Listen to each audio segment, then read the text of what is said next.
تو ایک ایسا لال اگلتا ہے جو لال کلر کا ہوتا ہے اور اس کی قیمت ہیرے جواہرات سے بھی بہت زیادہ ہوتی ہے۔ شہزادی بہت حیران ہوتی ہے اور دل میں سوچتی ہے شاید سانپ بہت بھوکا تھا اور دودھ پی کر خوشی میں لال چھوڑ گیا۔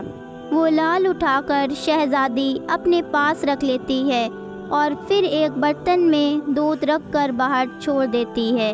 جب اگلی صبح شہزادی دیکھتی ہے تو ایک لال وہاں پھر سے موجود ہوتا ہے۔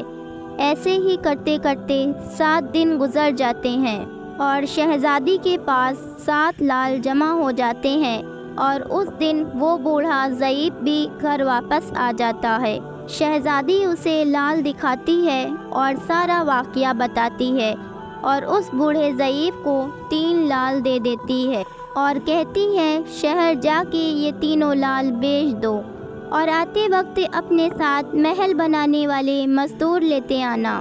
باقی 4 لال شہزادی اپنے گلے میں ایک مالا کے طور پر پہن لیتی ہے، اور کچھ ہی مہینوں میں جنگل میں ایک عالیشان محل تیار ہو جاتا ہے جس میں بوڑھا ضعیف اور شہزادی رہنے لگتے ہیں۔ ایسا خوبصورت محل جس میں دنیا کی ہر آرام کی چیز، آرائش، نوکر چاکر سب موجود ہوتے ہیں۔ شہزادی جنگل میں لکڑی کی فیکٹری لگا دیتی ہے جس میں غریب کام کرتے ہیں اور ان کی روٹی بھی چلتی رہتی ہے۔ دیکھتے ہی دیکھتے جنگل شہر نما بن جاتا ہے اور دور دور تک کے دھوم مچ جاتی ہے کہ شہزادی بہت ہی رحم دل ہے۔ یہ خبر اڑتے اڑتے بادشاہ تک پہنچ جاتی ہے تو بادشاہ کے دل میں اشتیاق ہوتا ہے کہ دیکھوں تو صحیح کہ کون سے ملک کی شہزادی ہے جس کی اتنی تعریف ہے۔ بادشاہ سپاہیوں کے ہاتھ پیغام بھیجتا ہے شہزادی سے ملنے کا۔ جب شہزادی کے سپاہی شہزادی سے یہ بتاتے ہیں تو شہزادی کہتی ہے بادشاہ ایک ہی شرط پر مجھ سے مل سکتے ہیں کہ وہ اپنی تمام بیٹیوں کے ساتھ آئیں۔ سپاہی جا کر بادشاہ کو یہ پیغام دے دیتے ہیں۔ ایک دن بادشاہ اپنی تمام بیٹیوں کے ساتھ شہزادی کے محل جاتا ہے۔ شہزادی ان سے چہرے پہ نقاب پہن کے ملتی ہے۔ شہزادی ان کے لیے 7 رنگ کے کھانے پیش کرتی ہے اور ہر رنگ کے کھانے کے ساتھ اسی رنگ کا جوڑا زیورات پہن کر آتی ہے۔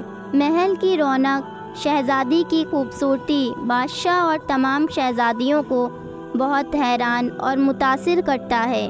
آخر میں بادشاہ شہزادی سے کہی دیتا ہے کہ تم میری بیٹی کی جگہ پہ ہو اور تمہارے کہنے پہ میں اپنی تمام بیٹیوں کے ساتھ آیا ہوں، پھر مجھ سے یہ پردہ کس لیے؟ پھر شہزادی کہتی ہے ٹھیک ہے میں تیار ہو کے آتی ہوں۔ ساری شہزادیاں آپس میں سرگوشی کرنے لگتی ہیں کہ اتنی تو تیار ہے، اتنے تو زیورات پہنے ہیں اور کتنا تیار ہو کے آئے گی۔ اتنے میں کیا دیکھتے ہیں کہ دور سے خستہ حال کپڑوں میں کوئی آ رہا ہے۔ غور کرنے پہ بادشاہ کو یاد آتا ہے کہ یہ ابھی تک زندہ ہے۔ میں تو سوچتا تھا کہ اسے جنگل کے جانور کھا گئے، اور میں نے جب اپنے سپاہیوں کو اس کی خبر لینے بھیجا تھا تو سپاہیوں نے کہا تھا وہاں کسی بھی شہزادی کا نام و نشان نہیں ہے۔ یہ کیسے ممکن ہے؟ شاہ خوشی سے جھوم اٹھتا ہے اور کہتا ہے شہزادی کو بلواؤ، میں تمہیں شہزادی سے آزاد کروا کر لے جاؤں گا۔ وہ تمہاری قیمت میں میری ساری بادشاہت مانگ لے۔ وہ سن کر شہزادی بولتی ہے نہیں ابا حضور، میں وہی شہزادی ہوں۔